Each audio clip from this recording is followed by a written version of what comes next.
syempre gusto ko humingi ng sorry kasi kung di naman dahil sa mga pagkukulang ko, wala ka naman talaga dyan sa point na yan at nahihirapan ka. Pero, nandiyan na yan eh. So, yung kailangan na natin tanggapin at kailangan ko rin syempre tanggapin yung mga bagay na mali ko. Pero kailangan talaga maging tatag. Syempre, hindi pa rin ako, para sa akin hindi ko pa rin, syempre, sinasara yung, hindi ko sinasabing tapos na, pero huwag natin pangunahan yung panahon. Pero yung puso ko, nakabukas pa rin. Hindi natin isasara. Puso mo po yung nakabukas, ayos ka. At tindi mo Ay, ganun talaga. I mean, Basta kami bumalik si Cherry White sa'yo, ganun. hindi, yan di ba sabi yung panahon eh. Ayaw natin pangunahan yan eh. Basta yung puso ko nakabukas pa rin, open pa rin para syempre sa'yo, kung syempre una-unahan lang yan eh. Syempre kung meron akong makilalang iba or bago pa ako may makilalang iba, dumating ka. Ayun syempre, open pa rin. Kumbaga may kanya-kanyang buhay na kayo ngayon. Oo, parang ganun. Pero yun nga, yung pagmamahal ko kay Pacboy, hindi mawawala yun habang buhay na yun na part ng family ko. Kumbaga part ng pamilya dito. Andun pa yun. Kasi wala pa akong jowa. Sinasabi ko na sa'yo na okay lang sa akin mag-jowa si Pacboy. Okay lang. Kasi noon pa, hindi ko na kinakaya talaga. Yun nga yun. Pero, di ba, sana lang, ayusin mo na. Ayusin mo na yung sarili mo. Bukas pa ba yung pinto para kay Pacboy? Hindi ko naman sinasara yan. Nandyan lang yan. Sarado na lang. Oo. Luis, sarang mo raw pagpasok. Nakapadlock nga nung kaninang pagdating ko. Nakapadlock naman pala sa'yo mo nakabukas. Sinungaling ka pala eh. Nasa bangko ako, te. Nagbabayad ako ng utang. Pero konsentidor ba yung mga friends mo? Ha? Konsentidor? Konsentidor yung mga friends ko. Kasi lahat naman yan, hindi naman ako mapipigilan kung gusto ko talaga eh. Tsaka nakikita nila masaya ako ngayon. Oo, pinagtagal mo. Oo, nakikita nila masaya ako. I love you, Cherry White. Yung mga kaibigan ko na yan, sinasabi nila na I love you. Bes, ngayon lang ikaw namin nakita nagganyan kasaya.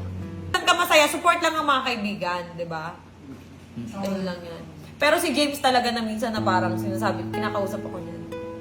Bakla, sure ka na ba? Ganun niya ako. Sino si James dito? Ayan, si James. Ito. Pinagsasabihan din ako niyan. Basta kung gusto mo dito, okay lang. Hindi kita pipigilan kasi nandito si Mikey. O lang, basta tayo, peace tayong lahat. Yes. Pinili lang ni Cherry White kung saan kayo tatagal at sa pagiging magkaibigan niyo. Super swordy ka pa rin kasi hindi lahat. Nag-e-end ng maganda na pwede kang Oo. Hindi ako ganun galit na galit ako. Kasi kilala ko nito, kapag kagalit ako, saglit lang, wala na. Kaso, yun nga, hindi kasi siya papakita. Akala ko hindi ka nababalik. Wala. Naging kampante si Pacboy, parang gano'n na nangyari. Kasi noon, kapag hindi siya nagpaparamdam, bigla na lang yun hindi uwi. Hindi paparamdam, minsan may 10 days pa. Pag bumalik siya, welcome mo kay Cherry White. Okay. Ganun. Ngayon, may taong dumating na nag-comfort na, yun nga, nagpasaya sa akin, na hindi ko rin napigilan yung saya ko. Siyempre, ayoko rin naman ngayon, nasa punto na to, ayokong saktan. Ayokong saktan. Kaya may mga pa na, no? Oo. Pero Pacboy, tanggap mo na ngayon, ha? Oo. Hindi kayo mga nasaktan sa pa nila. Kasi mas, tinignan. Mas magaling kang lupa. Hindi. Kung titingin ako sa mga kasi pwede ako magalit kasi yun nga, yung selos, ganyan. Pero mas nangingibabaw sa akin yung, Yun na naman. ayun nga, tinignan ko yung Huwag ka na mag-comment dyan sa laplapan. Ito naman ako. kaya tinignan ko yung mga naitulong mo sa akin. Yun. Hindi yung ginawa mo ngayon. Hindi ako tumingin sa sa mga ginawa, dun sa mga nagawa mo. Mas tumingin ako dun sa mga naitulong mo. Diba?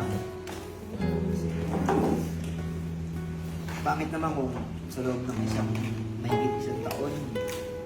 Kailangan masaya tayo, Pacboy. Diba? Kumbaga, nagkaroon na kayo ng magandang closure. Walang iyakan. Oh my God. Siguro sabi kanina, walang iyakan. Ay, pagturo mo siya umiyak, kasapaling ko. Nagagalit na yung kuya mo, Pacboy. Sabi mo kanina kasi, walang iyakan. Ah, joke lang. Life na Okay, ano, hindi.